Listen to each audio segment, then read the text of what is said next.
following show is controversial and contains content you may find offensive. Listener discretion is advised. 98 FM. This is 98 FM's Dublin Talks with Adrian Kennedy. It's Monday morning. Good morning. Monday, the 18th day of June 2018. Between now and midday today, this is Adrian Kennedy and this is 98 FM's Dublin Talks, the mid-morning talk and phone-in show for Dublin, by Dublin, about Dublin. If you want to get in contact with us, you can text the programme on 0877 98 98 98, or you can call us on 01679 981. On this morning's programme, in just a moment, the story of a Dublin woman's frustration at trying to buy a house has gone viral. We'll be talking to her in a while. We'll also be finding out what things are overpriced here in Ireland. At 11:15, a woman is viciously assaulted. Wait till you hear this story. Oh, my God. It's a shocking story. A woman viciously assaulted in Blanchardstown and left with horrific bruises. We have the photographs, which we'll be posting online in just a while, and we'll be talking to her as well. And then, if you're a regular Ryanair user, you mightn't be happy because they want to ban you having a pint in the airport before you go on your holidays. There was chaos on a Ryanair flight heading to Ibiza on Saturday, which led to them calling for an early morning booze ban in airports. We're going to be asking how you feel about that. I was in the airport last week. The bar was absolutely jam-packed at 5 o'clock in the morning. We'll discuss all of that between now and midday today. This is 98 FM's Dublin Talks. I'm Adrian Kennedy, and this man here is Mr. Jeremy Dixon. It's good to be back. Jesus, it is. Yeah, it is. My God, it's been so long. It's very good to be back. I missed you, Adrian, I have to say. Oh, thanks very much. It's like, the show was good, don't get me wrong. Yeah. Probably above par. But it was like Britain's Got Talent when Dec Donnelly did the show on his own. Yeah. Yeah, I mean, it was good. But it just wasn't the same. Where was Ant? Exactly, yeah. Anyway. Come here, I have to just mention something that happened to me on Saturday. I was in Switzerland at the weekend, yeah? Lovely. Saturday morning, massive toothache. And it lasted for the whole day, and it was really chronic. It lasted until 2:30. It kept going past 2:30. Okay. But I want to just give a shout out to the dental service in Switzerland. Sorry, yeah? They don't listen.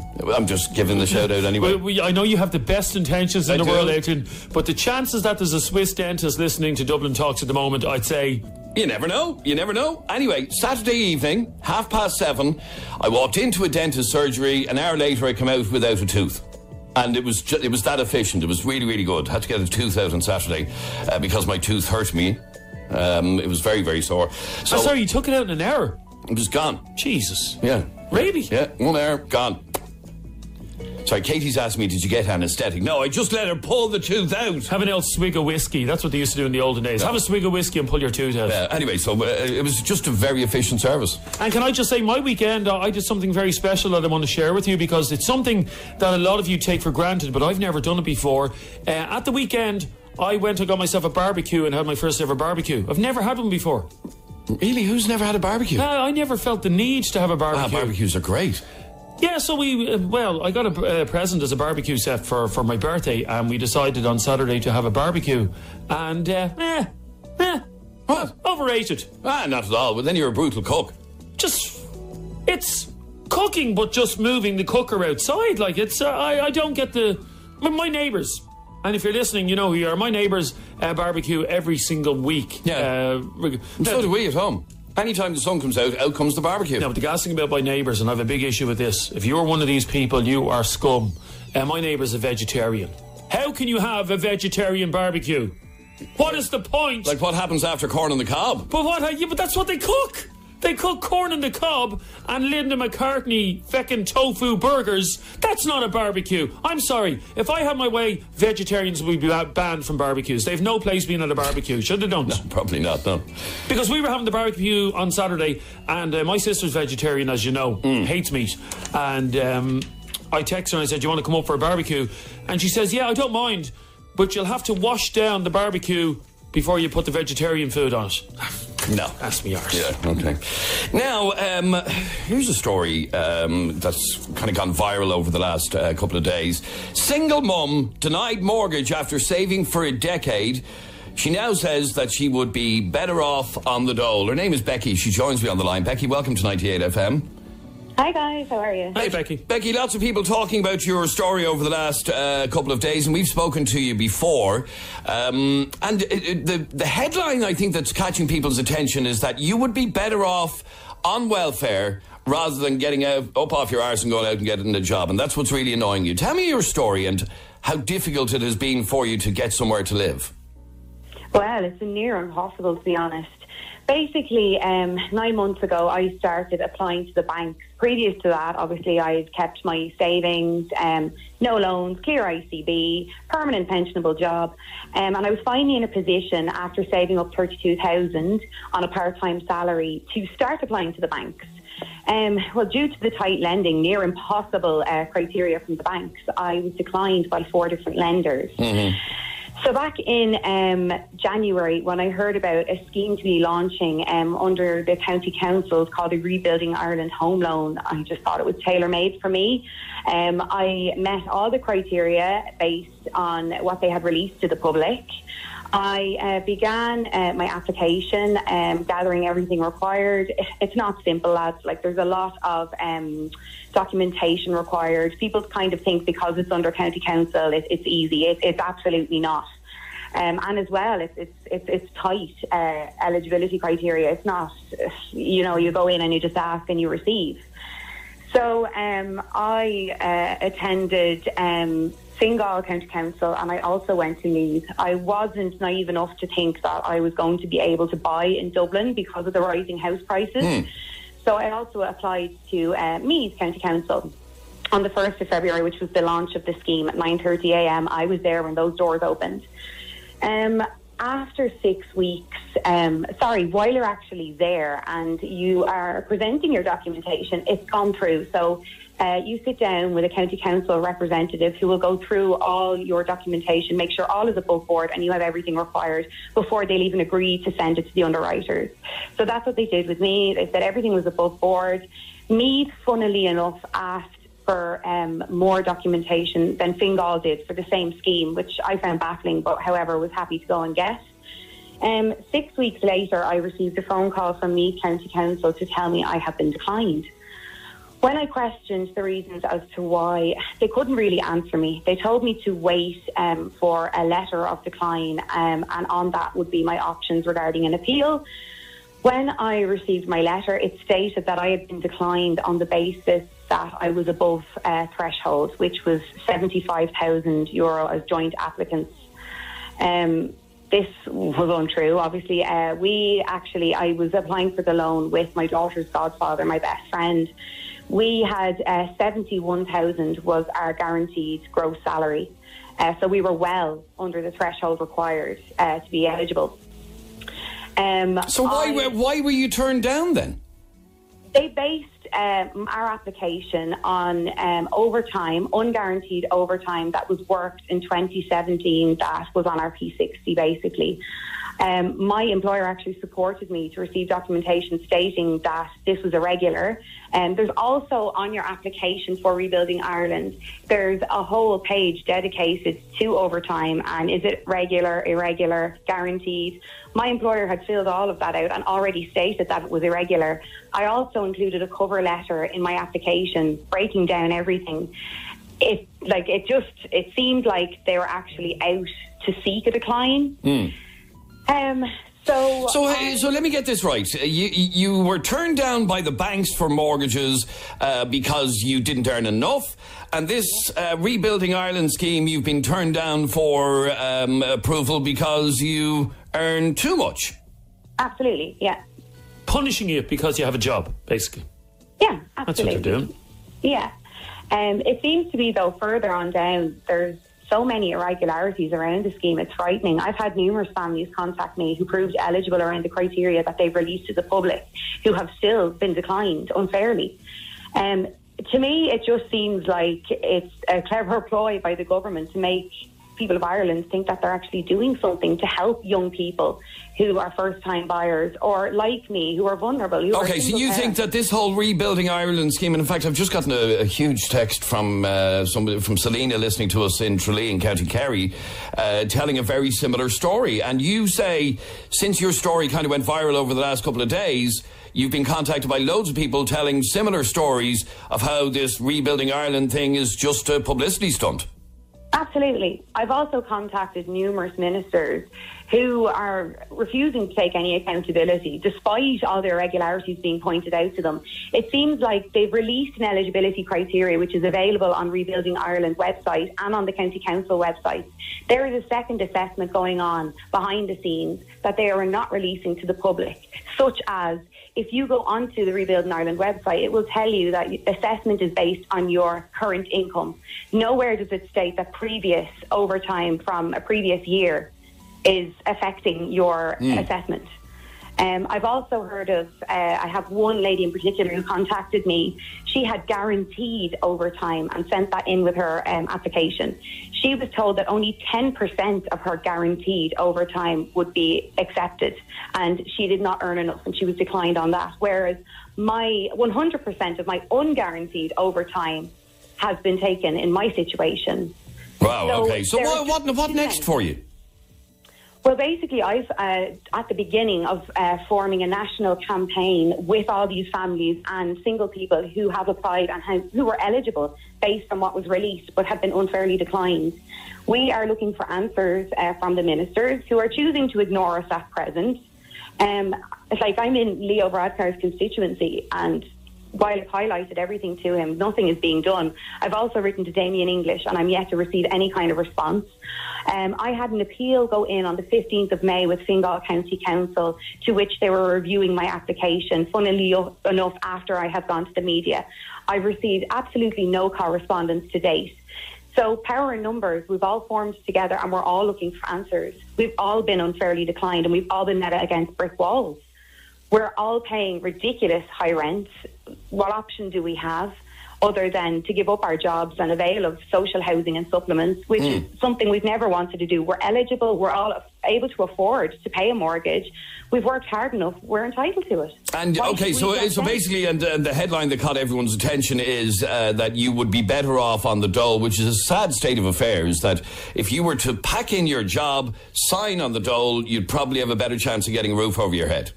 Absolutely. And I mean, when Leo came into election, he had all these promises for a new Ireland with hope for young people. Where is that now? Okay, two questions for you, Becky. First of all, do you ever think you'll own your own house?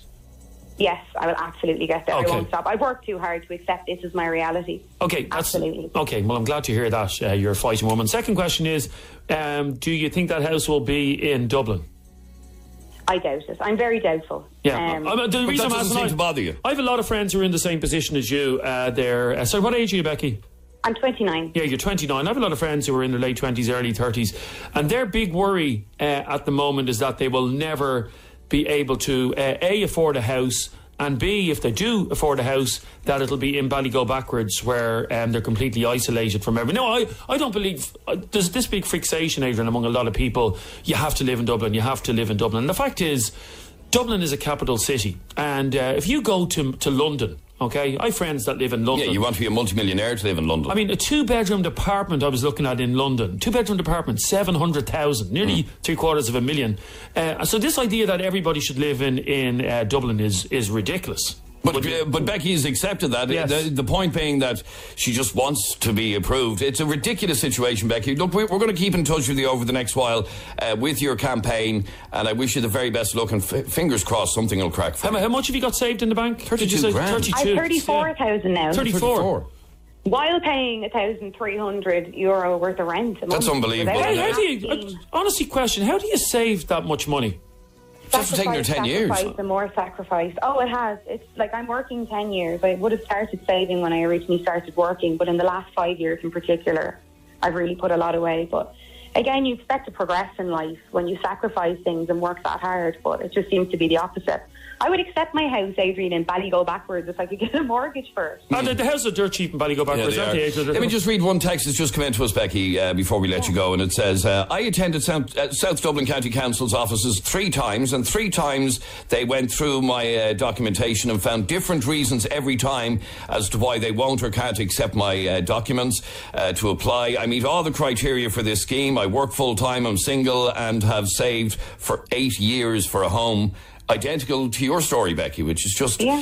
There's no transparency whatsoever around this home loan. Even the county councils don't know what they're saying. And Damien English has addressed it as well, calling it teething problems, and they're going to do something about it. But what have they done? They've done nothing to date. And let me just read one more text. It says, I work as a mortgage consultant for an Irish bank. The income banks can take as guaranteed basic salary as it appears on a payslip or P60. We can also take a minimum of 10% of overtime or bonuses provided they are guaranteed. Up to 30% is allowed if overtime forms a standard part of employment. I think we all know that. We get employers to complete a salary certificate on behalf of the applicants to confirm these details. We cannot and do not take previous income or overtime into account. Look, Becky, if anybody is interested in getting involved in your campaign, where do they go? They can come to me. I'll leave you my email address, and if they contact me directly, I'm looking for anyone who has been eligible, who's proved eligible based on the criteria that they've released and have unfairly been declined. Come join me. Power and numbers. All right, Becky, we'll get Katie to ring you back and get your email address, and people can get into contact with you that way. Good to talk to you, Becky, and the best of luck to you. Thanks, guys. See you, Becky. Hasn't she got a great attitude? Absolutely, yeah. But it's so difficult for her to be constantly knocked back. When it's like 34 grand saved. What more do banks want? Like, have you got 34 grand in the bank? Not in a million years. And as well, what I like about Becky is, unlike a lot of people, she hasn't got this big fixation on I have to live in Dublin, I have to live in Dublin, that a lot of people have. Can I just tell you one thing, those of you listening? There's 3 people working on this show today. 3 people working. Out of the 3 people working on the show, only 1 of the 3 people owns a property in Dublin. What does that say? No, sorry, 2 of us do. What? 2. I live in Dublin as well. I live in Dublin. Your front garden is in Meath. No, it's not. It's in County Dublin. No, but you're... It's in County Dublin. Come on, anyway. What are you trying to say? No, I'm just trying to say that... I live way outside Dublin. Yes. City. Okay, but sorry, out of the 3 of us, there's only 1 person who has a property in Dublin City, I suppose, isn't it? Well, no, we actually live the same distance from work here. Actually, don't.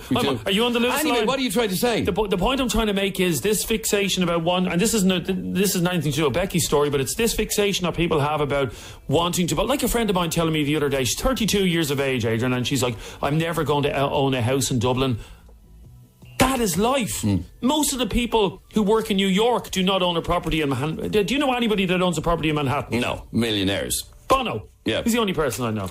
It's interesting that we were talking about that, about how expensive Ireland is. Ireland has been voted the second most expensive part of the EU when it comes to goods and services. What's the most expensive part as a matter of interest? Let me just see now. I hate reading bar charts. How do you read a bar chart? Go on, I was terrible at them in school. Denmark, actually. Yeah, very expensive place. Why were you ever in Denmark? I was in Denmark 2 years ago. My God, it's expensive. Really? It really is, yeah. Like how much for a cup of coffee? I'll equate it to how you how much for a pint? How much for a pint, yeah. 8.50. Sweet mother of divine. Yeah. Jesus. Yeah, very expensive. 8.20. 8.50. 8.50 for a pint in Copenhagen, yeah. So you were sober that night, were you? I was, yeah. Anyway, go on.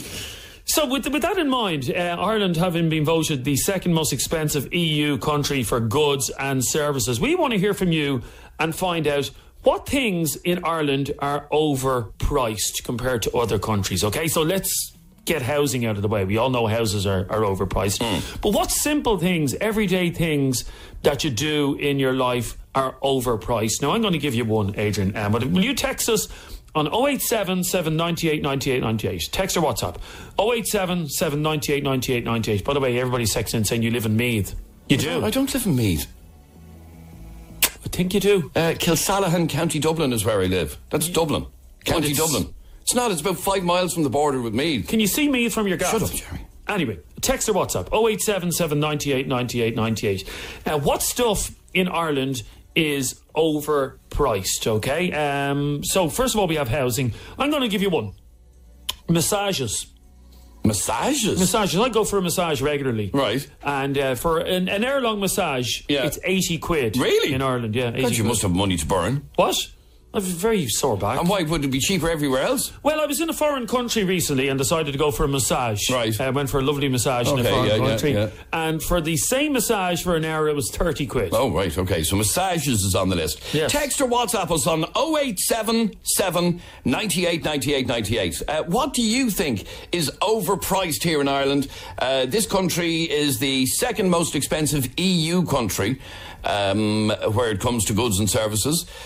Denmark being the most expensive. But what do you think is expensive here in Ireland? Oh, can I give you another one? Yeah, go on. Absolutely ridiculous. Popcorn. Popcorn? Popcorn in the cinema. So expensive. Now, have you ever been in a cinema in other countries? Yeah, I've been in a cinema in America. Loads of times. Who goes to the cinema on their holidays? I go to the cinema on my holidays. How weird is that? No, it's not weird at all. That's really odd. Why? Going to the cinema on holidays? Yeah, why wouldn't? It's the last thing I would think of doing on holidays. No. Everybody goes to the cinema on holidays. Nobody I've ever spoken to ever goes to the cinema when they're on holidays. I'm the first person in the history of the world to go. I regularly go to the cinema. On holidays? Yeah, there's two things I'll always do on holidays. I always get my hair cut on holidays. That's also very odd. Oh, it's not. Most people get their hair cut before they go away. It's a thing I do. I'll go to a hairdresser and get my hair cut no matter what country I'm in. No matter where it is, I have to get my hair cut on holidays. And the other thing is I will always go to the cinema on holidays. Always. You were in Spain a couple of weeks ago. Did you go to the cinema? No, because it was like 40 degrees. There was no point. But yeah, we were in France there 2 years ago and I went to the cinema. Is it not in French? Yeah, but it had English subtitles underneath it. Anyway, text or WhatsApp 0877 98 98 98. Tell us things that are overpriced here in Ireland. And I also want to hear from you if you've ever been to the cinema on holidays. I am telling you now, the vast majority of our listeners have been to the cinema on holidays. No, nobody has. I bet you we won't find one person. We're back in just a second. Don't go away. 98 FM's Dublin Talks with Des Kelly Interiors, where quality costs less. For carpets, wood floors, beds and mattresses. 98 FM. It's Monday's Dublin Talks. This is 98 FM. I'm Adrian. He's Jeremy. And I want you to listen to this sound, please. Listen carefully.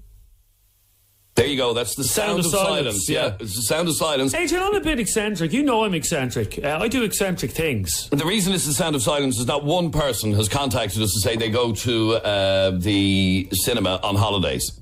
I just find that the weirdest thing I've ever heard. I was alluding a few minutes ago, we were talking about how things are very expensive in Ireland, and I was saying that I go to the cinema on holidays. Apart from Spain, I've never been to the cinema in Spain, but normally what I'll do is on the second week of my holiday, regardless of where we are, I'll find a cinema and I will go to a movie there. And why? But what's your one thing you do on holidays? I've Katie saying in my ear, weirdo. Like, seriously, that is so odd. Sorry, Katie goes on holidays and doesn't leave the hotel compound. So, I mean, that's the other extreme, you know? I just like going to the cinema on holidays. Went to the cinema in Orlando a couple of years ago. Like, there's so much more to do in Orlando than go to the cinema. It's just to experience what it's like in a... Anyway, no calls, not one person in contact with us saying they go to the cinema on holidays. And also, nobody has been in contact with us to say they go to a barber's when they're on their holidays either. Sorry, let me just text my wife and tell her to ring in Dublin Talks, because she goes as well. No, I understand a woman might go. You might be having a nice night out. No, I'm talking about the cinema. My wife goes to the cinema with me on holidays. Right, that's two people. Well, I'm going to get her on the show. Now, things that are expensive in Ireland. Brendan, you're on 98 FM. How are you, Brendan? How are you? Brendan, what do you think is overpriced here in Ireland? I would say retail clothes and retail shops. Clothes and retail shops, yeah. Just from experience, I used to work, I won't name names, but I used to work in a retail shop in Dublin, and it was a shop based in the UK.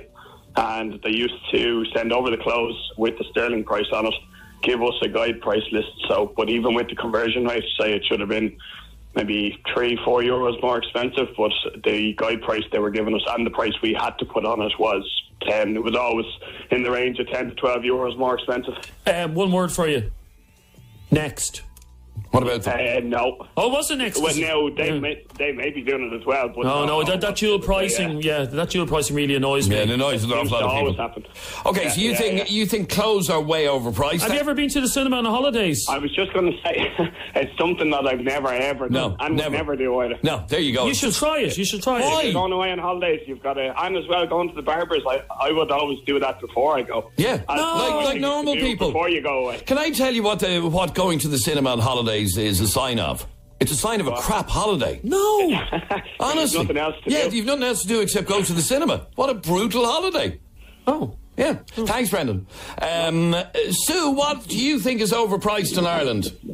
Guinness. Guinness is actually... Yes, hi, you, Sue.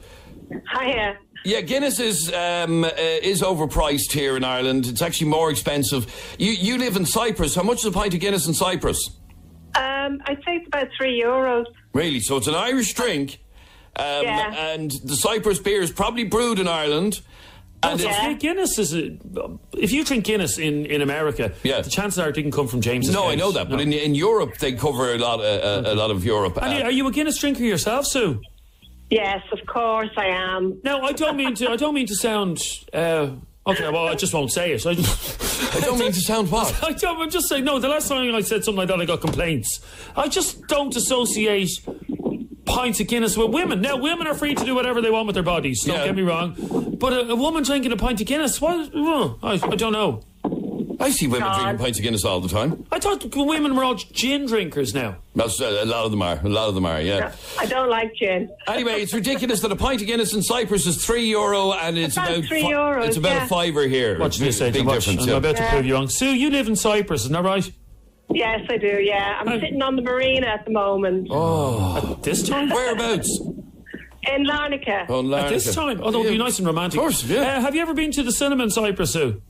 No. No, there you go. There you go. The woman even lives there. Oh, my God. There's so much more to do in Cyprus than go to the cinema. Do they have cinemas in Cyprus? I think so, yeah, I think so. But I wouldn't be bothered. Yeah, exactly. I wouldn't be bothered to go. And if you go on holidays, Sue, do you go to the cinema? Sorry? If you go on holidays, do you go to the cinema? No. Nobody does. No, but her holidays are in Ireland, so she probably does. No, she doesn't. No, I don't. So what was the last movie you saw in the cinema, Sue? Greece, I think it was. Right, 1978. Okay, Exactly. fair enough. Thanks, Sue. You can't smoke in the cinemas anymore, just saying, by the way. That's the thing of the past. 1978. Anyway, there you go. Nobody, not one person. Anthony, around 98 FM. How are you, Anthony? Hello. Anthony, what do you think is overpriced here in Ireland? Hotel prices. They really are. They absolutely, really, really are. I don't think so. Not in comparison to the rest of the world. You try getting a hotel in New York for next week, it'll cost you... Yeah, no, it will, but this isn't New York. This is Dublin. Yeah. No, Dublin is too expensive hotels. It really is. I stayed... By the way, Anthony, New York has lovely cinemas. Beautiful cinemas. The nicest cinemas you could ever be in. Nobody cares because they're never going to go to them. No way. Anyway, sorry, you're talking about the price of hotels. I stayed this weekend just gone in the most expensive country in the whole of Europe, which is Switzerland, yeah? But the hotel price was still only 150 quid for 2 nights. Yeah, you're probably saying the Travelodge. No, it was Grand Hotel. So, yeah, I agree with you on that, Anthony. Text or WhatsApp 0877 98 98 now, Adrian, 98. Here's a question you may be able to answer from Paul on Facebook. I don't know how to answer this question. We're asking what stuff is overpriced in Ireland compared to other countries. And Paul says brazzers. I wouldn't know. He says... Brazzers are so... Brazzers, by the way, for those who don't know, are ladies of the night. They're... What's the word you use for them? Sex workers. Sex workers. Brazzers are very expensive in Ireland compared to other countries. They cost you an arm and a leg. Half my wages goes on them. First of all, Paul, you probably should seek help. Yeah. Secondly, you probably shouldn't be admitting it on a public platform like Facebook. But I did a bit of research and he's actually right. Prostitutes in Ireland are actually quite expensive. Well, compared to other countries. What are they like in other countries, Adrian? I have no idea. Absolutely no idea whatsoever. Now, we were talking to Sue in Cyprus a moment ago, and now Damien is on the line from Poland. How are you, Damien? Hey, how's it going, lads? Good, thanks, Damien. Whereabouts in Poland are you? I'm up north near Gdańsk. Near Gdańsk. And you're obviously living there, are you? Yeah, but I grew up in Dublin. Very Listen good. to the quality. I tried to ring my sister at the weekend in Enniskerry, Damien, and all I could hear was Damien's in Poland, and listen, it's like he's sitting beside us. How long are you living over there, And Damien? lads, I'm also in the middle of a forest, so the What do you quality shouldn't be as good as it is. And it is perfect. But, yeah. it Oh, is. what are you doing in the middle of the Yeah. forest? I'm out walking my dogs. Okay, but, who knew? We have one woman sitting on a marina in Cyprus. Watching the sun go down or whatever. Yeah. Yeah, and then we have Damien walking through the forest with his dogs in Poland. Yeah. Right, okay, very Yeah. good. Now, So I actually texted in 3 things. I said electronics, alcohol, and cigarettes. Now, alcohol and cigarettes, I think we all know, are just super expensive in Ireland compared to other EU to countries. most other European countries, yeah. Yeah. Like over here, you can get a quality lager for like 2 PLN, which is the equivalent of about 50 cents. And then like a bottle of vodka, about 20 PLN, which is again like less than €5. Yeah. Cigarettes. In most of Eastern Europe, cigarettes and drink is a lot cheaper than here. Yeah.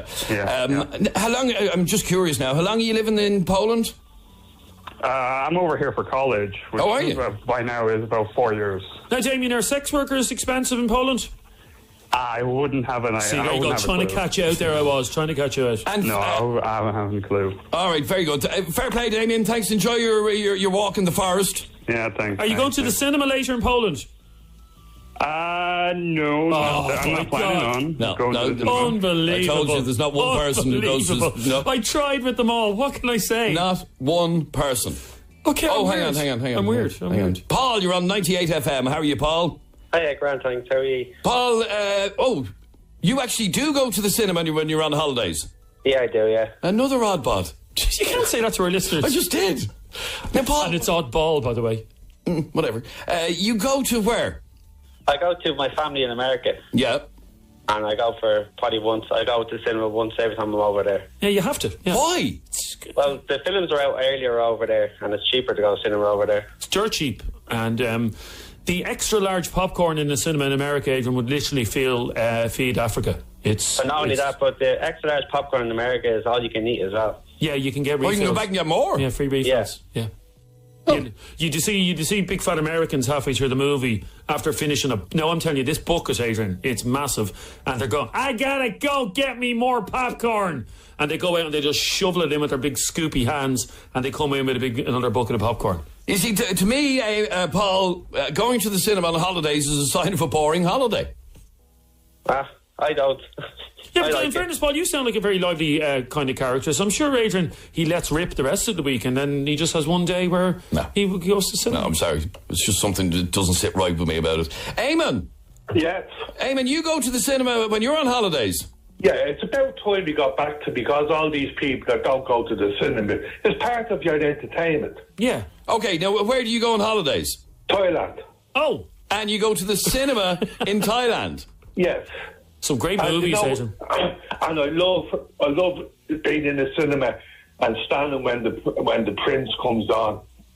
And you're standing. Remember we used to have a natural anthem here when the cinema was finished or when it was starting. No. That you stood up.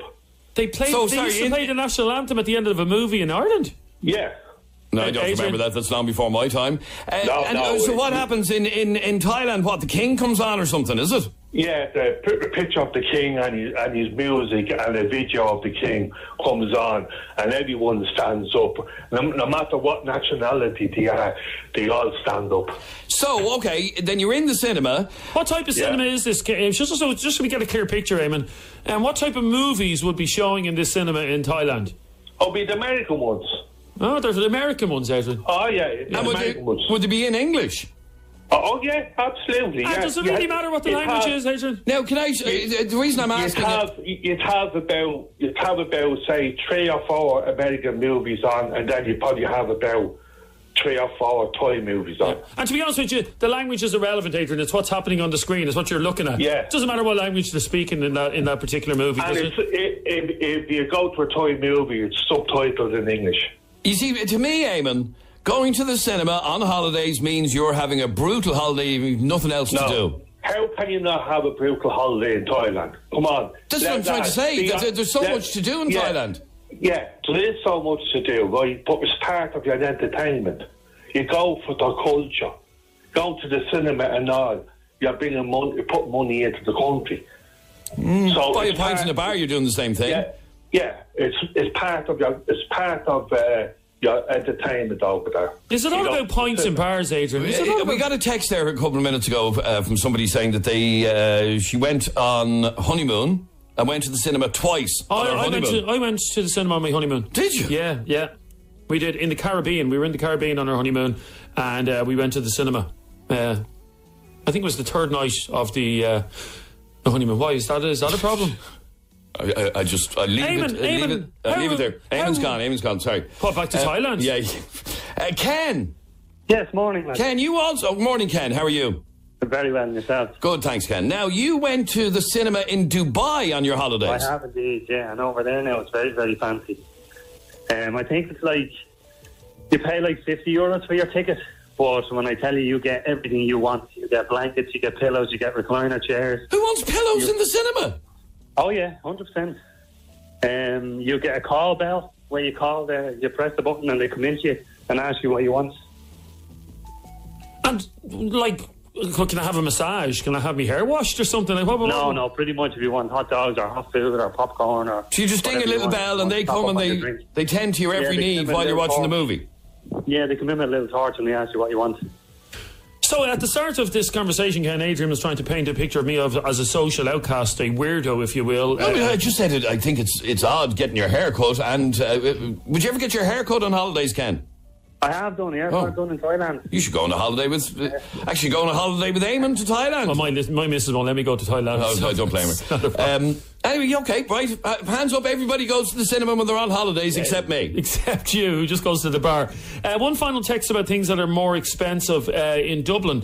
This message says from Gareth, lads, on the street parking in Dublin is absolutely crazy. What's the most expensive per hour on the street? $3.40, I think. I know, it's not $3.40. It is $3.40, I think it is, yeah. No, it couldn't be that price. Yeah, it is. Well, it's at least $2.80.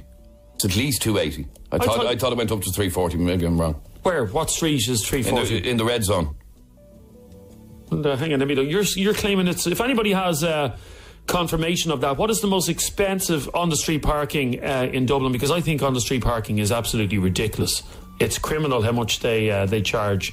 They're trying to basically dissuade you from bringing your car out, aren't they? Well, they're trying to persuade you to take public transport. If anybody knows, very quickly, text or WhatsApp 087 798 98 98. What is the most expensive you can pay for on-the-street parking in Dublin? Adrian is saying it's, what did you say, $3.80? No, I didn't say $3.80. I said $3.40, but I could be wrong about that now. I'll tell you now in 1 second. It is... I apologise. It's $2.40. No. Yeah, $2.40. No, it's the red not. zone, $2.40. I paid more than I paid $2.80. It's definitely not $2.40. Sorry, according to this website, Adrian, $4.15. Where's that? In Dublin City Centre, $4.15 for an hour. That's probably in the car park. No, this is on the street parking. I'm looking at Dublin Street Parking Services, red zone, $2.40 an hour. And when's that from? Sorry? When's that from? What do you mean, when's it from? Is that an up-to-date list? It looks like it is, yeah. $2.40. Yeah. I always thought it was more expensive than that. All right, this is 98 FM's Dublin Talks. I'm Adrian Kennedy. We're here till midday today. On the way after the break, I have a shockingly sad story for you. It's 98 FM's Dublin Talks. I'm Adrian Kennedy. We're here till midday today, this Monday, the 18th of June. We saw a Facebook post over the last 24 hours about an incident that happened on Friday last outside the mosque in Blanchardstown, and something that happened to one of our listeners. Her name is Rose. Rose, welcome to 98 FM. Hello. Now, thank you. Take me back to Friday morning. What were you doing and where were you going? I just went for a cycle. I was cycling on the footpath. I went around Mulhuddart, past the graveyard, and then I came down past the factories, and I was cycling just past the IT college, and I was cycling towards Riversdale College, and in between the IT college and Riversdale College is a mosque, and there was it was two it just happened so quick. There were so many people in front of me, and I was ringing the bell. I was on a cycle path, and I was saying, excuse me. And you're ringing the bell on your bike? On the bike, and some people moved past and smiled, and a lot of people, mostly men, they didn't move. They were the full width of the footpath and the cycle path. So I had nowhere to go, and I was slowing down to get off the bike, and the man turned around. He was in like his 50s. He was well dressed, and it just didn't seem the type of man to start shouting. And he called me a stupid woman. This is the footpath, and he kept pointing to the cycle path. And I took out my earphones. I was listening to some music, and I said, "No, I'm sorry. This is a cycle path. I'm using the cycle path." And he just kept saying, "No, stupid woman. This is a footpath. Get off the footpath." I was just shocked. And there were so many people, I can't even tell you how many people there was there. They were just coming out in their droves. Right, and so basically this guy in his 50s shouted at you, "Get off the footpath, woman." And you were trying to explain that it's actually a cycle lane as well. And you can see where the marks had faded, but it is a cycle path. Okay, and this man then put his arm out and stopped you cycling past? He put his two arms out, and he had this look on his face. He was just annoyed. And I said, "Why are you doing this?" And there was a young man with him in his 20s. He was dressed all in brown. And he started hitting his face and saying, white woman. And I said, "Yes, I am a white woman. What's that got to do with the cycle path?" And the young man was laughing. And then it was only later on I remembered there's a lady behind him. I don't know if she was with them, but she was laughing, and she looked at me and she laughed, and I said, "Why would you think this is funny? Why would you think it's funny for a woman to be treated like this?" And then I said, "Can I go, please? Can I use the path?"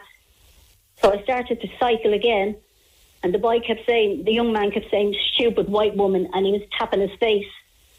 And then the man in his 50s, he stepped aside, and I thought he was letting me go. And just as I cycled, he just got his two arms and pushed me and knocked me flying. And I couldn't control the bike, and all I could see was oncoming traffic, because it's like a little embankment. Mm-hmm. And if you go over the embankment, you're on the middle of the road. So I was trying to stop the bike from going onto the middle of the road, and I slid down, and the bike came on top of me. And I think I just burst into tears. I can't even remember half of it. So this guy basically shoved you off your bike? Pushed me and the bike down the embankment, and it's oncoming traffic then from the Blanchardstown area. Wow, okay, so what happened with this group of men and perhaps one woman? Did they just disperse and leave you there? Well, I just remember lying between the cycle path and the embankment. I was half on and half off, and I remember my sunglasses fell off and my headphones, and they just stepped over them. Most of the people just kept walking where they were going, towards Warrenstown, Castlecurra area. They were all heading in that area, and I didn't see it. I just remember these two men running over to me, and then I saw their truck on the middle of the road. Two lovely men from the council. I know the council lorry from going around the area, and they ran over and they helped me up. Both of them lifted me up and lifted the bike up for me. And then they're asking me, "Am I okay?" They said, "We saw what happened. That's disgraceful. We saw what the man did." And the younger man, Dave, I think his name was, he was on the phone. He called 999 and asked for assistance. I'm not sure what he said to them, but he said, "I've called the guards for you and an ambulance." And the other man, an older man, was with him, Bobby, and they held my hand and sat beside me. I can't even remember how long I was sitting there. I just remember crying. I couldn't stop crying. Now, tell me about your injuries. You were black and blue afterwards. Yeah, my legs, because I was sliding, you see, and it's kind of all rocky, and the bike came down on top of me. So my two knees were badly bruised and swollen. I kind of twisted my knee as I was trying to stop myself from falling down the embankment. But those two men were so kind, and they stayed with me the whole time. But the police never came. The man who shoved you, the young man who was slapping his face, they just left, did they? They laughed. I just remember seeing them laughing, and they walked off. And they walked off. Wow. All the people around them walked off, but I have to say 3 other Muslim gentlemen came over to me and apologised for their behaviour and asked me, was I okay?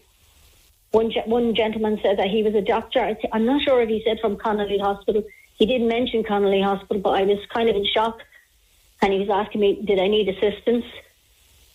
But I really can't remember half of it. I just remember those two men from the council were so kind, and they stayed the whole time with me. From there, you went to the Gardaí to report it. Yeah, my husband brought me down. The young man from the council asked, did I want to use his phone to ring my husband? I rang my husband, and he came flying down to me, and he took me down to Blanchardstown Police Station. And we asked, could we speak to somebody privately, because I was still upset. You could see I'd been crying for so long. And the young guard said that there was nobody available to take the statement, that they had prisoners in the cells. And somebody would contact me later on, or could I call back tomorrow after 12 o'clock? But I didn't go back the next day. I was just so upset that nobody turned up and nobody was there to speak to me. Okay, so it's Monday now. This happened on Friday, and you've still not given a statement, or Gardaí haven't been in contact with you for a statement? No. Oh, now, I have to say, the whole story sounds extraordinarily intimidating for a group of men to be harassing a woman like that. It was such a large group, though. I mean, they were coming... I was in the middle of... To me, it felt like 100 people. And their cars were parked on the footpath. There was cars parked on the grass verges. There was cars everywhere. And... Again, the path, or the cycle path that you were on, is a cycle path. It is a cycle path. Everyone uses it. It's definitely a cycle path. And how are you? It's a cycle path and a footpath, and they're both beside each other. How are you today? I'm still getting over the shock of it. And every time I think of it now, I get angry. And if the guards had come when the chap from the council called them, maybe I could have got in the car and went with the guards and said, there's the two men who did this. But now it's too late. You'll probably never find out who they were. Exactly. We went into the mosque. My husband brought me down to the mosque. And we went in and asked to speak to somebody in charge. And the gentleman that came out, I can't remember his name, but we were told that he's a neurologist, I think, from... Oh, yes, I know. I know the man, yeah. From Beaumont Hospital. Yep.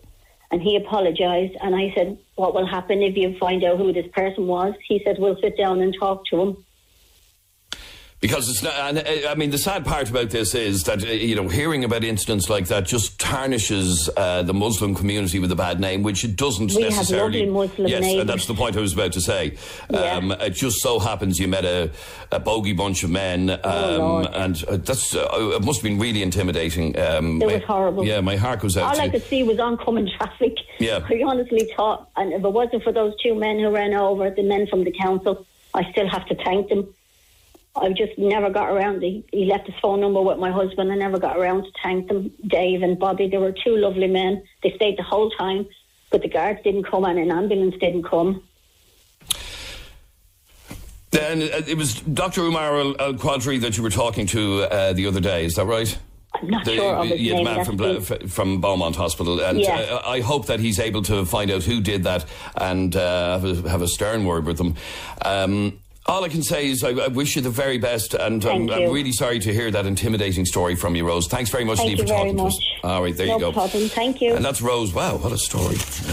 Anyway, it shouldn't tarnish the whole Muslim community. It just so happens that it was a group of Muslim men. Anyway, this is 98 FM's Dublin Talks. Live and exclusive to Dublin's 98 FM, Monday through Friday between 10 and midday. This is Adrian Kennedy. You're with 98 FM's Dublin Talks. And Trish is here with Monday's top headlines. Thanks, Adrian. Dublin street artists say their art is being censored. Subset has launched its Grey Area campaign, which calls for a licensing system to allow them to paint murals in public spaces. There was a major backlash when the Stormzy mural and Repeal logo were removed due to planning laws. Ryanair wants to ban the sale of alcohol in airports before 10 a.m. The airline thinks it would help cut down the level of drunkenness on board morning flights. It's after a group of drunken passengers forced an Ibiza-bound flight from Dublin to divert to Paris on Saturday. A charity which works with people affected by sex trafficking and prostitution dealt with over 300 cases last year. 109 of these people were victims of sex trafficking. Ruama is calling on the government to raise public awareness that purchasing sex is now a crime.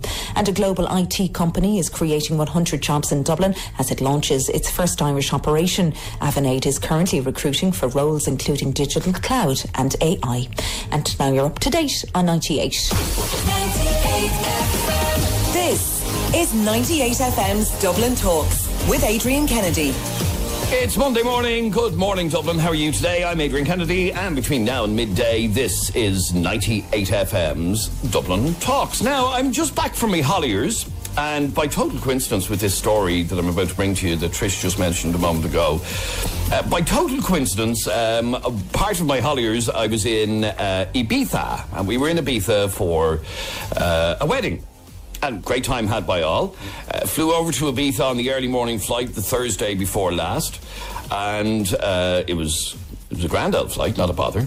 But over the weekend, Ryanair called for a pre-10 a.m. alcohol ban at airports after a large group of drunken Irish holidaymakers forced a Ryanair plane bound for Ibiza on Saturday morning to divert to Paris. Now, again, by complete coincidence, my own mother-in-law was on the return flight, so her flight back to Ireland was delayed by 2.5 hours because of this exact incident.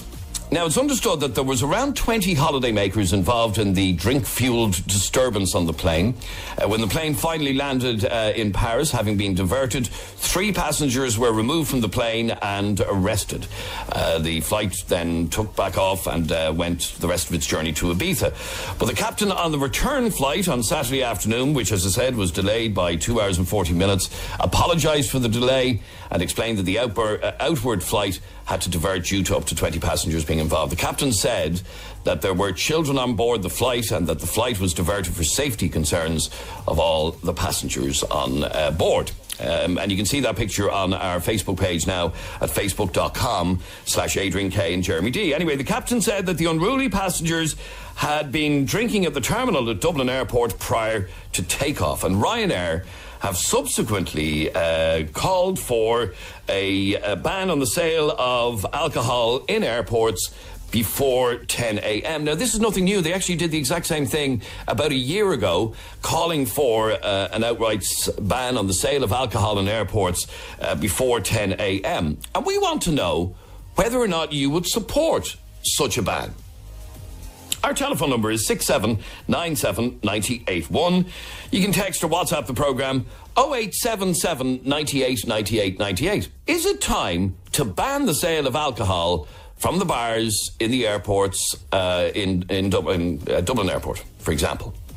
Because these people who caused this mess for the people on the flight going out, for the people on the flight coming back, having to divert a plane to Paris. I don't know how much that cost Ryanair, but I should imagine a pretty penny to divert the flight. Anyway, should there be a ban on the sale of alcohol either before 10 a.m. or all day, or how should this be dealt with to stop, and I don't use this expression lightly, to stop pissheads like this ruining it for everybody else?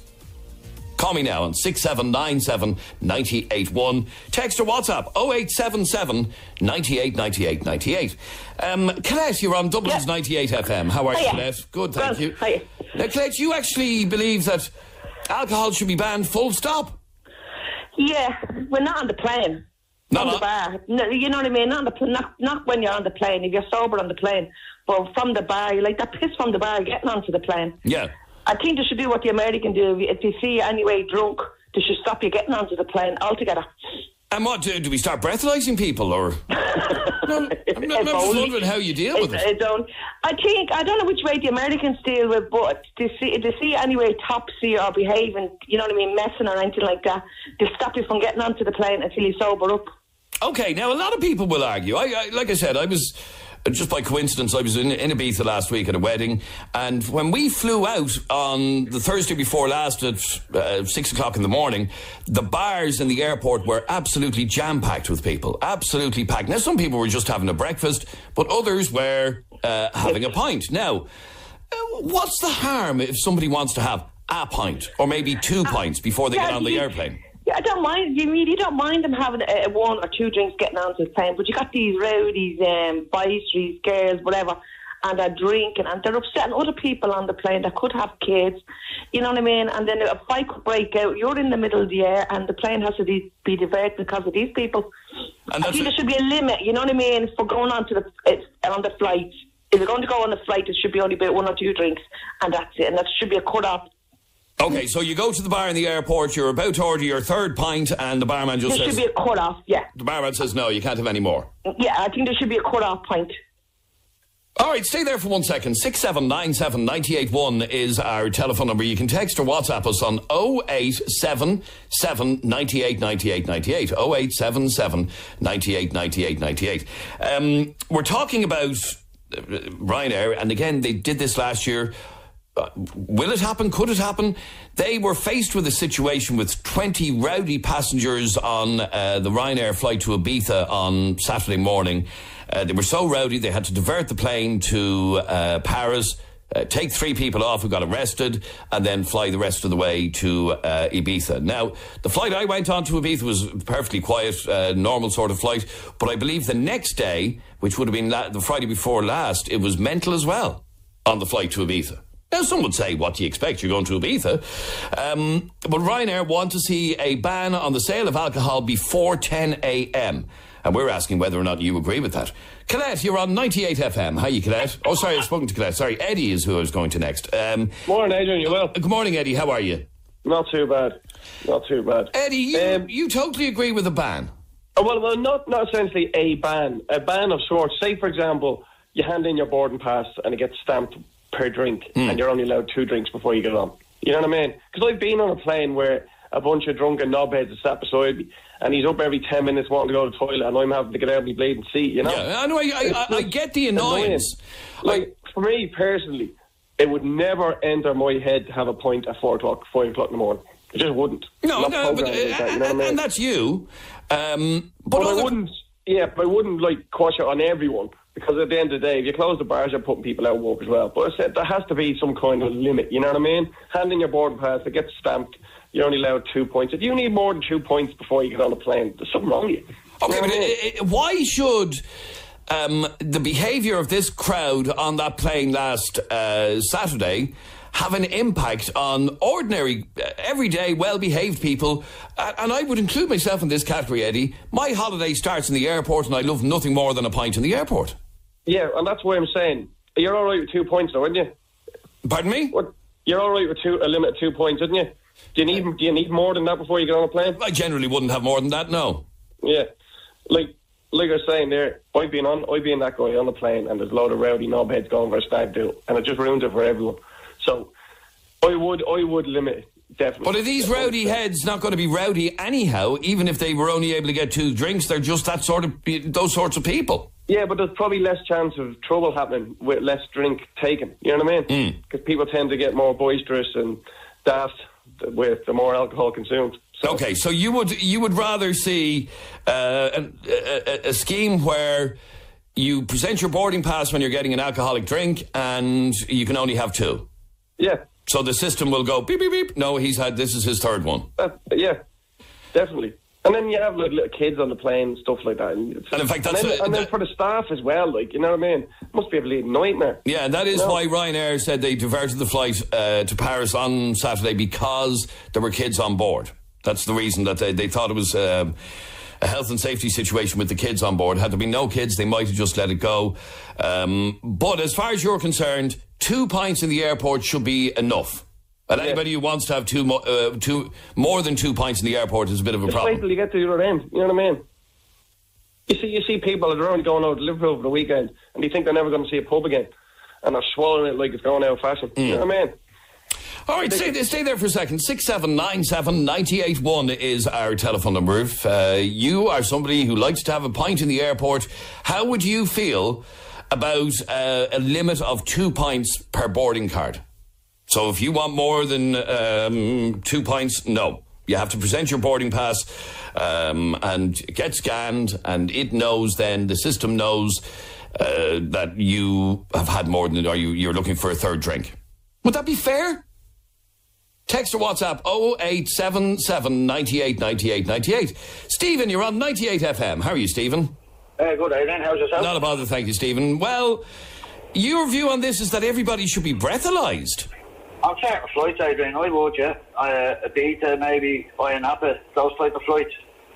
So what? You breathalyze everybody as they're getting on the plane? Absolutely, yeah. Why not? If you're not drinking, you've nothing to worry about. Is it that practical, though? Well, I tell you, I'd rather do that than be to Paris for 2.5 hours and all that carry on that goes with it, and the shite that went on the plane, excuse me language. Yeah. No, I get all that, but I'm just wondering how practical it would be to have, to be breathalyzing people getting on an airplane. You know, if you've 120 people or 150 people getting on a plane, to breathalyze each and every one of them is a logistical nightmare. Well, you just set up an automatic machine, you blow into it and it'll beep, and then somebody will come out if you fail. Yeah, I know all that, and I understand the point you're making. I just don't know how practical it would be to be breathalyzing every single passenger getting on an airplane. I'd have no problem doing it, Adrian. No, I'd have no problem doing it myself, but I wouldn't imagine for a company like Ryanair that it would be cost effective to be breathalyzing everybody getting on board. And I understand what you're saying as well about only certain flights to Ibiza and places like that. But is it that practical to be breathalyzing everybody? Probably not. How much would it cost, Adrian? One machine? You just blow into it before you go on. And then they've to change the blower for each person that walks in. It just sounds a bit of a nightmare, to be honest. Yeah, yeah. Like I said, I would have no issue doing it. I think a lot of people wouldn't, but I just don't see it as a practical solution to dealing with it. Yeah, the chap's idea before that was on. That's very reasonable. 2 points, get your passport stamped, and that's that. That'll take control, you know. Like, why can't you wait 2 hours till you get to the airport that you're going there? Then get hammered. Fall out of it for all I care, but don't upset everybody else's holiday just for your own enjoyment. Well, stay there for 1 second. I would love to hear from you if you've ever been on a flight with drunk passengers and, just tell us exactly what happened, how they were carrying on. I've been there, done that myself. Sorry, been on that flight, not being the drunk passenger. And it's never really bothered me that much because I'm able to kind of zone out and switch off. But I can understand how it is very frustrating for some people. I was on a flight to Ibiza 2 weeks ago, says this message. Lads went to the loo in twos on the plane and came out with coke around their nose. Yeah, that wouldn't surprise me either. But I'd like to hear from you if you've ever been on a flight where there were drunk passengers. How did it affect you? And I also want to find out how you feel about Ryanair's call for a pre-10 a.m. ban on the sale of alcohol in airports. They want to see... Now, I don't actually get why they want the sale of alcohol banned before 10 a.m. I mean, people can fly out on their holidays at 3 in the afternoon and go to the bar. So I don't really understand where they're coming from there. It just so happens that this particular Ryanair flight was an early morning flight. It had to be diverted to Paris. And the company says they want to see a pre-10 a.m. ban on the sale of alcohol in airports. I'd love to hear from you. Our telephone number is 6797 981.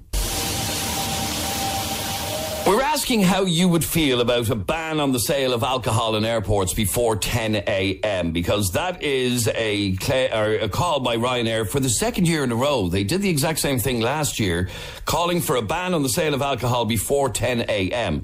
Now, the reason they've made the call again this year is because they had to divert an Ibiza-bound flight on Saturday morning to Beauvais Airport in Paris. They had to take some passengers off. They got arrested. And on the flight went. There were 20 rowdy passengers on the plane. That meant that the captain diverted the plane to Paris, took the passengers off, well, 3 of them anyway, and headed back on their way to Ibiza. So 2.5 hour delay going out. And for the people returning home from Ibiza, including my own mother-in-law who's at a wedding, it was a 2 hour 45 minute delay coming back. So we're asking whether or not you would support a ban on the sale of alcohol in airports to stop that sort of thing. Or is that fair on people who are able to go to the airport, even have an early morning pint, but that's it? They don't go and get drunk and cause a mess on the plane. Call me right now on 6797 981. You can text or WhatsApp us 0877 98 98 98. Aoife, you're on 98 FM. How are you, Aoife? Hi, good, thanks very much. Now, Aoife, tell me what you witnessed. So it was about 3 or 4 years ago. I was on a flight to Las Palmas. My brother was living in Las Palmas, and I went over to visit him for a few days. But on the plane, on the way over, there was a family that got on there, quite a large family, I'd say 20 to 30 of them, ranging from grandparents, aunties, uncles and kids. And they were all sitting down the back of the plane. Thankfully, I was up the front, but even getting on the plane, you could see there was going to be trouble, like. And I think they brought on their own alcohol and they were drinking it in the toilet. And, I mean, it's a 4.5 hour flight, so it's not like it's a short flight. So for that whole 4.5 hours, it just started escalating and getting worse and worse. And the staff just could have no control over them. The families on the plane, going on their holidays and stuff like that. And when we landed eventually, I mean, I was so glad I was up the front, because even up the front I felt really intimidated. But when we landed, all we wanted to do was get off the plane, and we weren't allowed off the plane for at least another hour, because the police had to come on and take them all off and arrest them and, you know, get them off the plane before everybody else could get off the plane. So while all that was going on, you're stuck on the plane. Yeah, we've already been on the plane for about 5 hours, you know, by the time you board and take off and all that. So we were on the plane for over 6 hours. And, you know, it was such an uncomfortable flight. Everybody just wanted to get the hell off that plane, you know. So it wasn't a great start to everybody's holiday.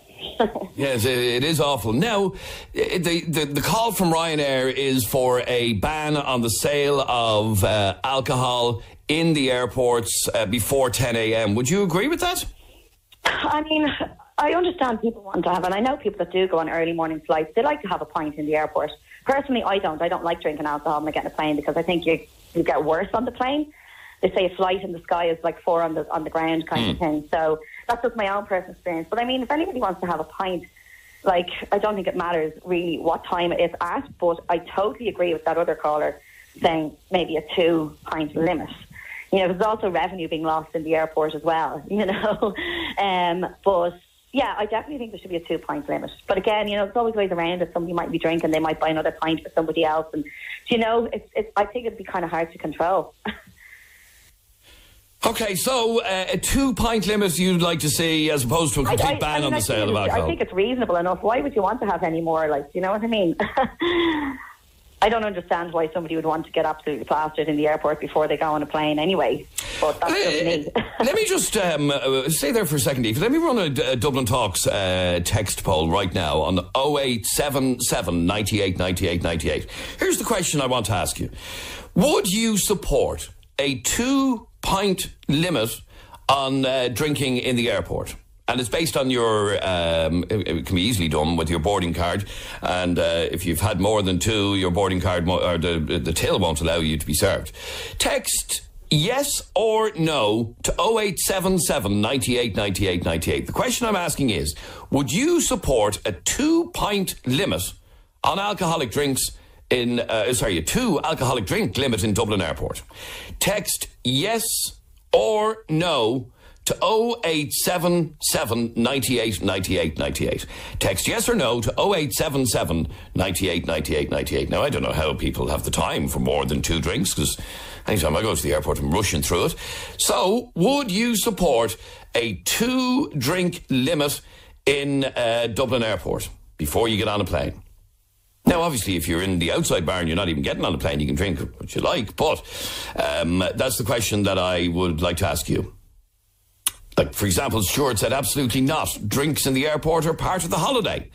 Text yes or no to 0877 98 98 98. Would you support a 2-drink limit in Dublin Airport, well, in fact, in all airports, before you board a plane?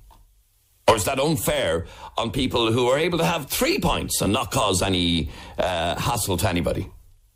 Text yes or no to 0877 98 98 98, because a lot of people believe that you shouldn't ever need to have more than 2 pints in the airport, and if you do, then you have a bit of a problem. Stephen, you're on 98 FM. How are you, Stephen? Not too bad. How are you keeping yourself? Stephen, you went to Liverpool. I did. And tell me what happened. The flight was delayed for about an hour. We were on the runway, and it was just like there was about 15 to 20 lads that must have been going on the stag. They were all drinking before they even got on the plane, and the noise, and it was just unbelievable. How rowdy and noisy, and there was a couple of lads arguing over seats and everything. I can't understand how people are allowed to drink so much before getting on a flight. Like, flying for some people is bad enough with nerves and everything, without so many people jumping about the plane. And as soon as the seatbelt light came off, the amount of people that ran to the back of the plane to go to the bathroom was unreal. Like, even the pilot came over the intercom and said, to the flight attendants to separate them, some at the front, some at the back. He was actually finding it difficult, so I definitely 100% would support a 2-drink limit. Now, people can disagree with me on that, and I'm sure they will. And in fact, somebody just texted in a moment ago, and I read out the message. Absolutely not. Drinks in the airport are part of the start of your holiday. But that's so well and good. But if you have kids on a flight, like there were kids on the flight that I went on last weekend, young kids, and you have people rowdy and fighting and arguing and just thinking it's a great old time and all the rest. It doesn't go well for the kids, though, when you think about it like that. And as I said, that's one of the reasons Ryanair decided to divert that flight on Saturday morning, because of the amount of kids that were on the plane. Yeah, absolutely. For me, I don't really drink. I drink on occasion, but Jesus, I'd never drink while flying. I've no fear of flying, so I wouldn't be using it for that. Well, in fact, as you mentioned that, Stephen, Mark is on the other line here, because, Mark, you are a very nervous flyer. Oh, one of the worst. Right. One of the worst. And the guy you just do not want to sit beside, believe me. Right, but you're such a nervous flyer that a few pints helps you. Without a shadow of a doubt. Without a shadow, I'd have at least 5, 6, probably a short with that. Wouldn't even feel it. It would just calm me. I'd absolutely have medication a lot, and it would get me through a 3-4 hour flight without a problem. And I wouldn't be a hindrance or a bother to anybody. And you just get on the plane and just chill and whatever. That's it. I feel calm within that 4 or 5 points. I'd met them there nice and early. A couple of points, a bit of medication to help calm me completely, prescribed me by a doctor, and I'm fine. Not a problem. I wouldn't contemplate even entering an airport without it. So, if there were a ban on the sale of alcohol before 10 a.m., which is what Ryanair wants to see happening, this is the second year in a row they've called for this. I personally don't see it happening, but if it did happen, how would that affect you flying? I would. I wouldn't go ahead flying whatsoever. Okay, so the couple of pints in the airport are very important for you, not so much to get pissed, but to... No, I couldn't sit beside someone that's absolutely ossified either. No, I can understand that point completely. But no, if it at all helps anybody with their fear of flying, by all means, yes, let them allow what they want. Yeah, and Aoife, you were supporting a 2-drink limit. Here's a man who actually needs to have more than 2 pints. I'd have 4 or 5 in the departure lounge, easy, and I'd probably have a shot or 2 on the airplane while I'm on it, and that's without a shadow of a doubt. Aoife, you still there? Yeah. And I can hold a conversation. I can next whatsoever. Yeah, that's all. I know. I heard him the first time. Like, I understand. Yeah, like, you've got a fear of flying, and that's how you cope with this. But You know, if you're with a gang of people, like if it's just me and my husband or a couple of us going on holidays and we're having a drink in the airport, that's fine. But I think when you do get a gang of people, which we see all the time now, going on planes, 20, 30 people, whatever it is. That's a thing completely, a gang of people. Yeah, no, that's what I'm saying. Yeah. You can't, like... It's forced them, like, we understand that it's about gangs of people. You can't just say to somebody, I have a fear of flying, so I need 6 pints, and then, well, you know, why not? A gang of so why can't you? Well, why can't you? No, I mean, I'm not trying to get into an argument over who's doing No, neither am I, but neither am I, but you just can't say, oh, listen, don't give that guy a couple of points, because it upsets you and your husband. No. Like, and you and your husband aren't the only people on the plane or on the flight.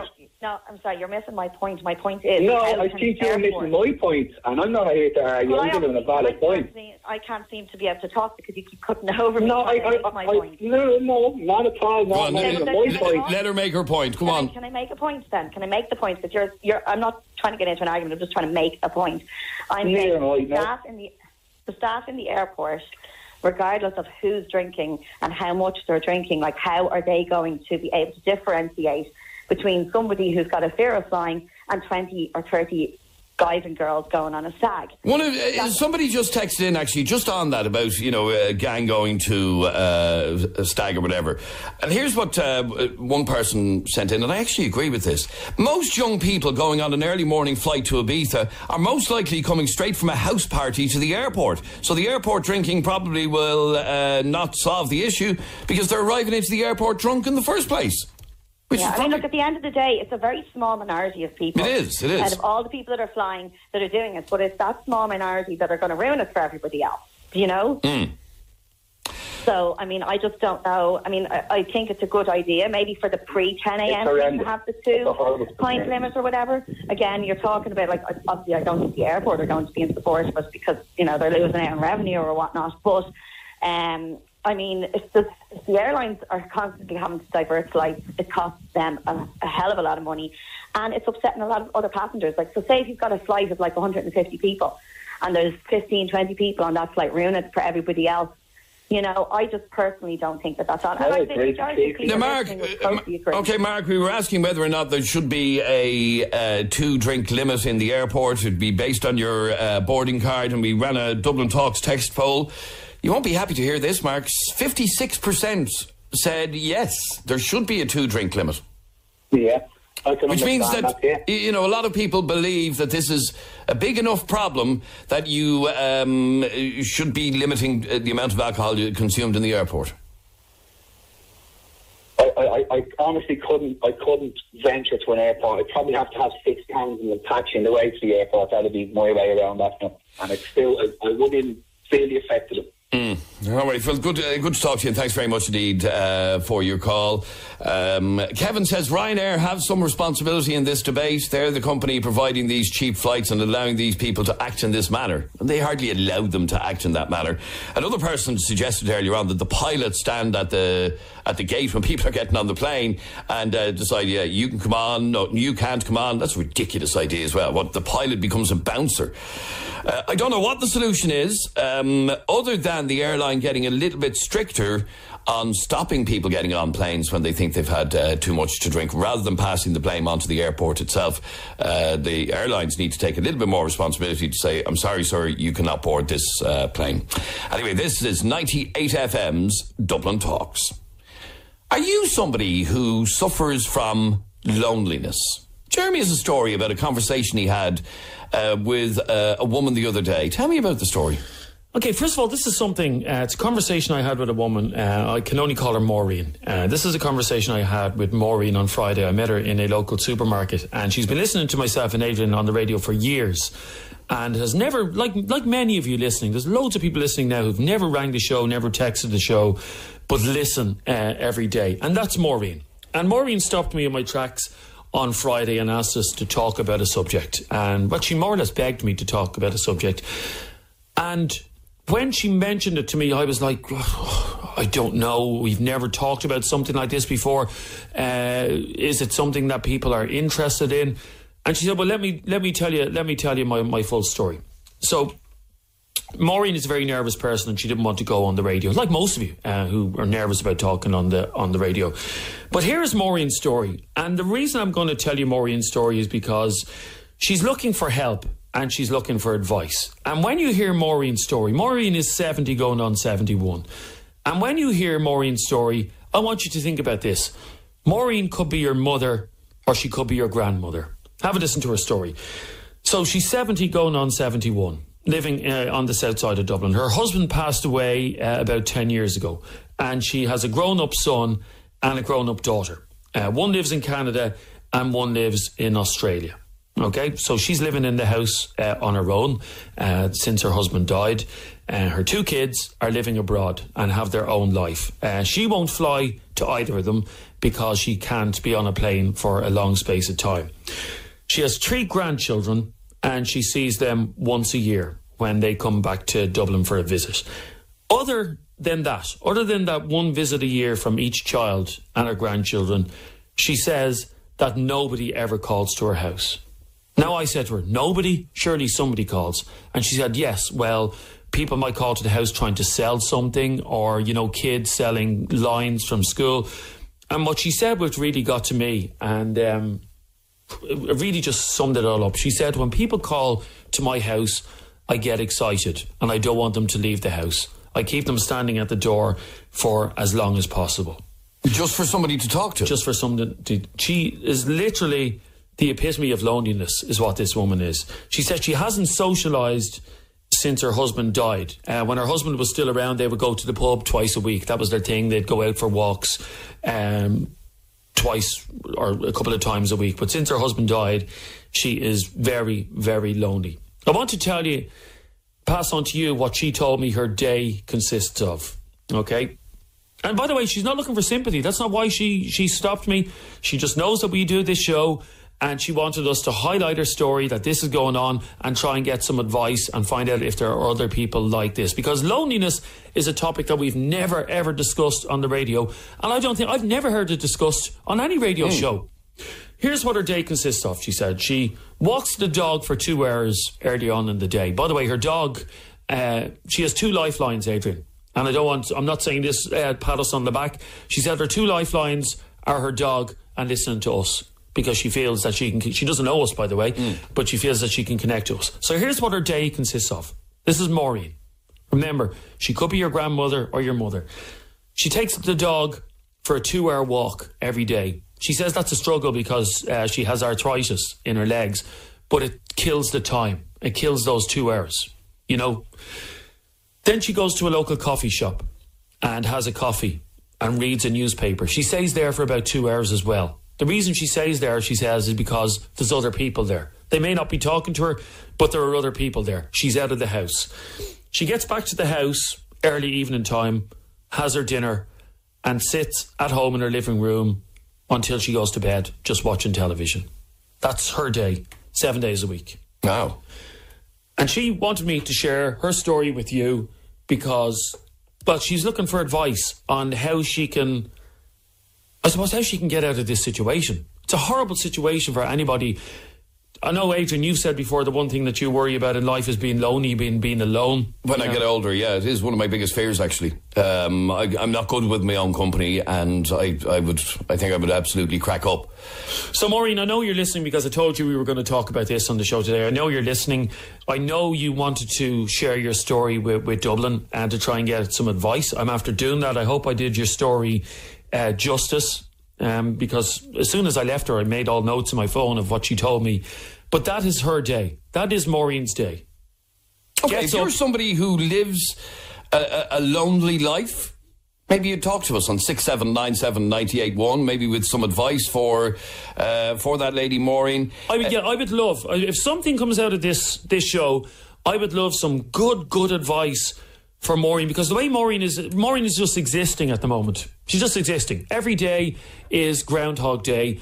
Dog for the walk to a coffee shop, and then literally she says she gets home at about 5, and literally from 5 o'clock till her bedtime, whatever time it is, sitting in a room on her own. Most of us can't imagine that. We just can't. No, but like I said, it's one of my biggest fears because I can't imagine it.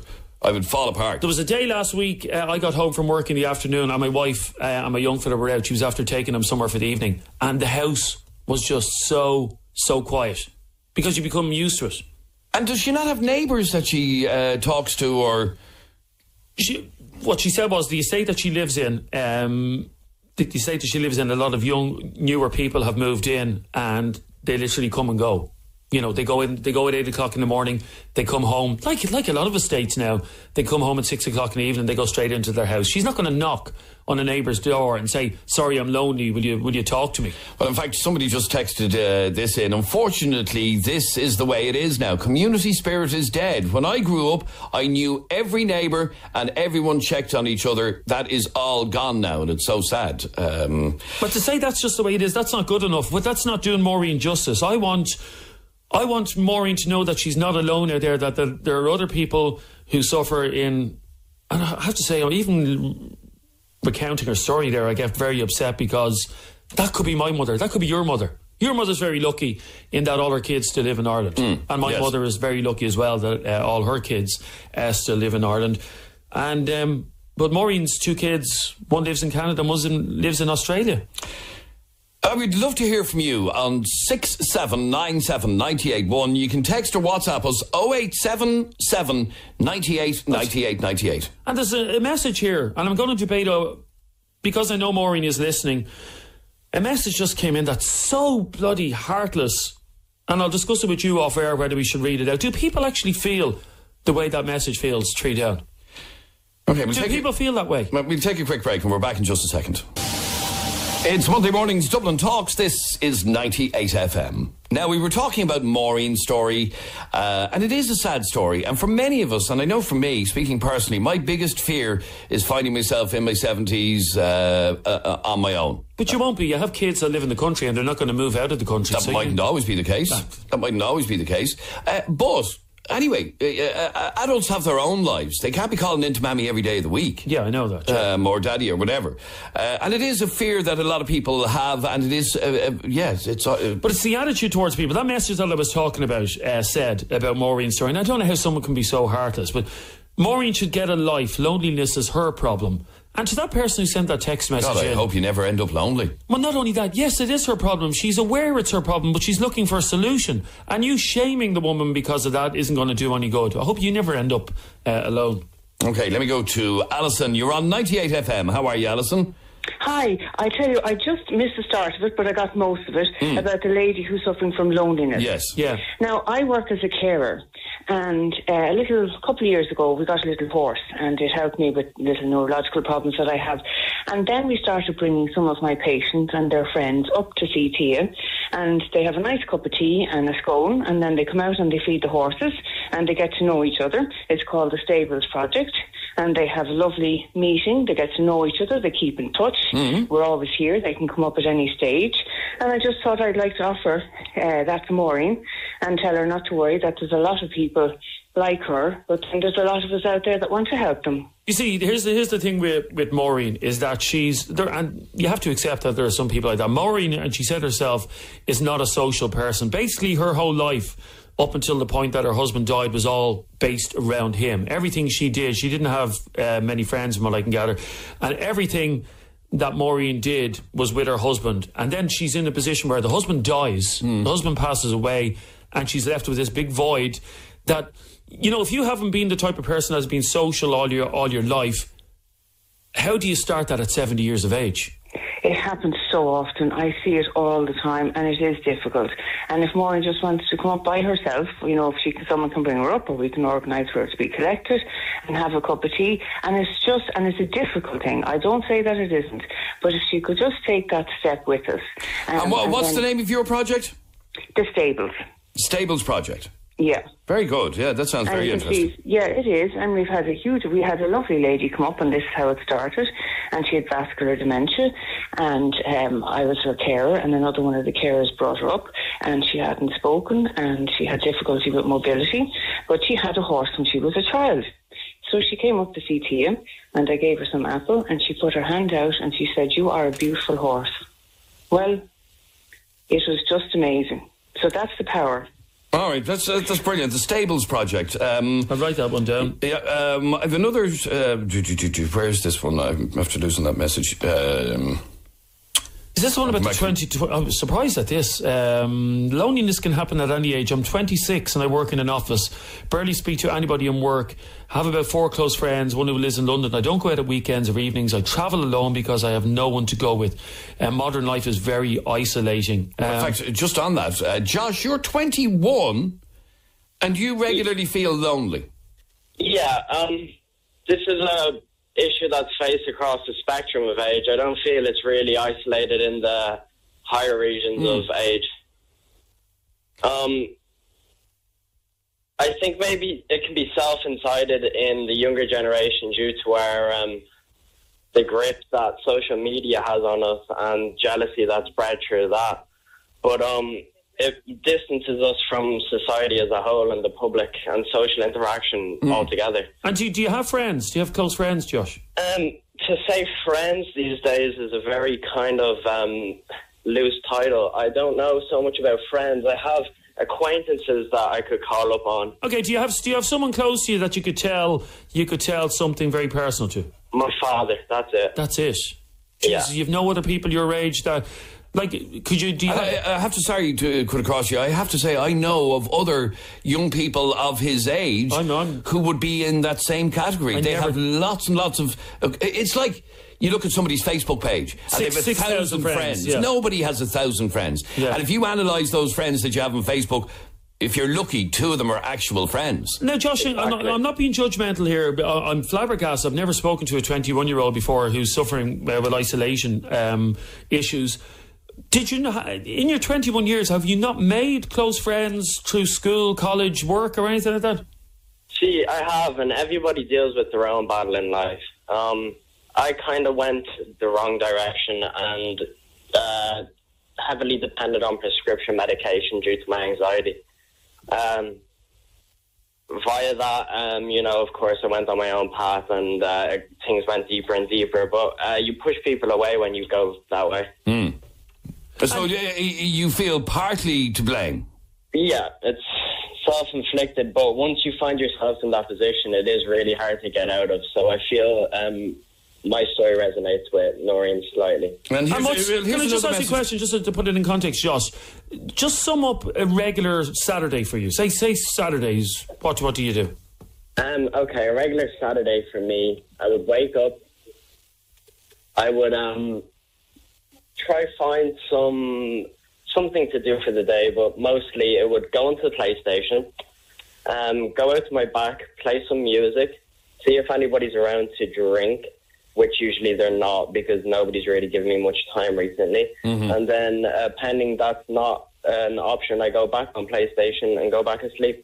Oh my God. So your whole Saturday is spent on your own, playing a PlayStation and just like killing the hours, basically. Exactly. At 21, Adrian. That's very sad. Okay, here's another message, not dissimilar. I'm 27 and don't even have one friend. There's nothing wrong with me, but I suffered with depression. I'm fine now, and I cut off all my friends a few years ago. So here's a person who has literally no friend. Josh, I have to say, you sound like, you're easy to talk to. You seem easy enough to get on with. I don't understand why you don't have a group of friends that want to hang out with you. Mary, you're on 98 FM. Hiya, Mary. Hiya. Now, Mary, we were talking about Maureen and Maureen's story, and as we're hearing, loneliness isn't confined to the elderly. Loneliness hits all age groups. What did you want to say on this with regards to Maureen? Yeah, regarding Maureen, there is groups out there, and they can call to your home. They're called Alone. Yes, a fantastic organisation. Yeah, and they will, whatever would suit Maureen, like if she didn't want a guy there or whatever, they assess her and see what suits her, and they would call out once or twice, and it's a voluntary group, Yeah, and in fact, I have great admiration for the people who volunteer their time for Alone. But these are all vetted, these guys as well. Yes, indeed. But I think, and just from talking to Maureen, what the feeling I got from her about these groups calling out to the house is that she would feel, and she didn't use these words, but she would feel that they're taking pity on her. Oh, we're calling out to Maureen today because Maureen's lonely, and it's a. But that is the fact of it. It's a pity call, but nobody wants a pity call, Adrian. No, it's not. They're a good group. I've only heard about this because, like the other lady, I'm a carer as well, and they do help.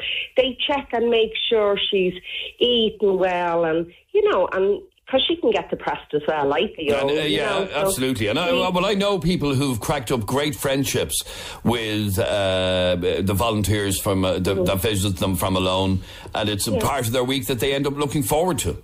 Of course, yeah, and they call in the evening if it suits, or in, whatever time would suit, and recommend things like going out for having a dinner or a meal, or, just to get them out of the house, and it does help, 100%. All right, let me read out this message. I'm 24, in an office, and have the exact same thing. Close friends are scattered around the country or abroad, and people at the office are simply acquaintances. So in other words, this is somebody who does have some friends, but they're all over the country or all over the world. Like with Maureen, both her kids are in a different country.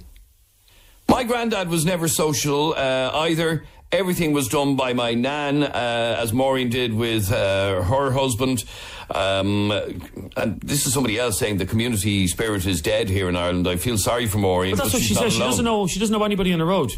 I've recently moved to Spain, and the sense of community here is so overwhelmingly welcoming and warm.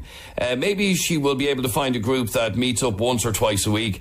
I'm living with my granddad, who was really lonely after my nan died, as all of the family lived in Ireland, and he's recently started going to clubs and so on.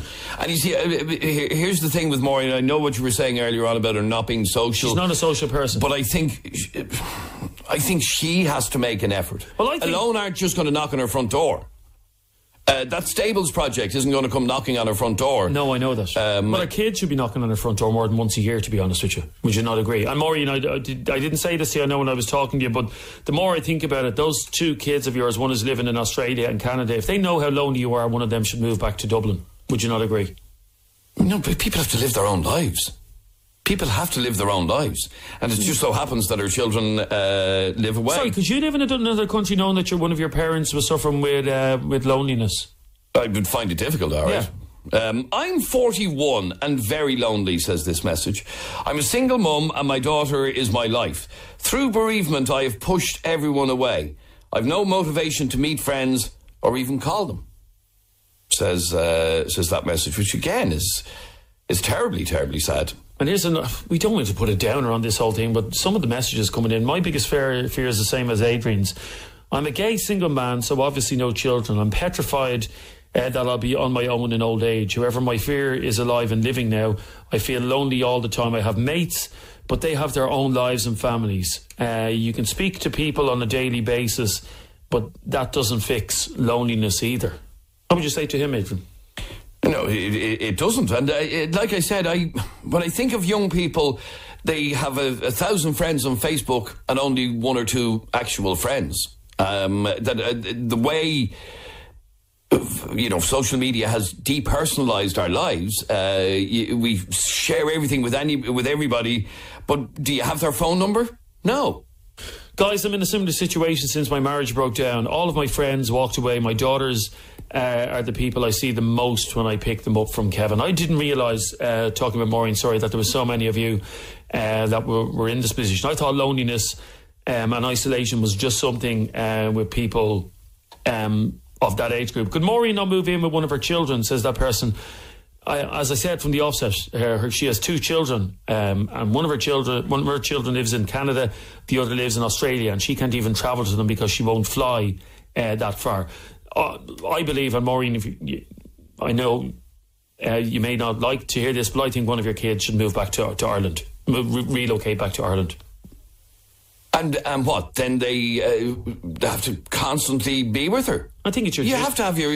No, I think it's your duty as a child when you're... No, that's extremely selfish of her to make that happen. She's not... I'm talking... Can you tell Maureen that my mother is 79 and a widow 15 months? She does 3 free classes a week in Cloisteaida in Finglas, computers, art and so on. It's great for shy people because it's a class environment, but extremely friendly. I'm sure there are schools all over the country doing this. All right, but look, thanks very much indeed, and the best of luck to Maureen.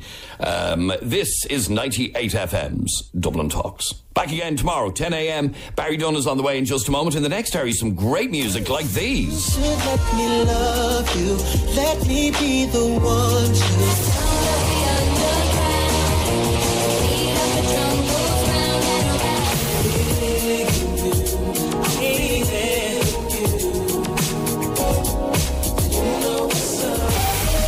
98 FM's Dublin Talks. With the new look, Des Kelly Interiors. Helping you choose the perfect carpet.